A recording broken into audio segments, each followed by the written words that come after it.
बिस्मिल्लाहिर्रहमानिर्रहीम। डिप्रेशन का जो आज मैं आप हजरात को इलाज बता रहा हूँ, ये बहुत पुराना इलाज है।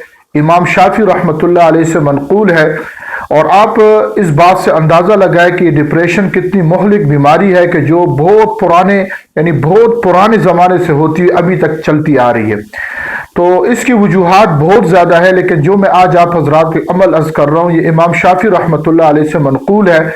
इसको सुबह की नमाज के बाद 80 मरतबा दुरूद शरीफ पढ़ना और असर की नमाज के बाद। छोटा सा दुरूद शरीफ है, मैंने स्क्रीन पर भी लगाया हुआ है और थंबनेल के अंदर भी। सल्लल्लाहु अला नबीना मुहम्मद, सल्लल्लाहु अला नबीना मुहम्मद। इस दुरूद शरीफ को सुबह की नमाज के बाद 80 मरतबा और मगरिब की असर की नमाज के बाद 80 मरतबा, इन दो वक्तों में इसको शुरू करें।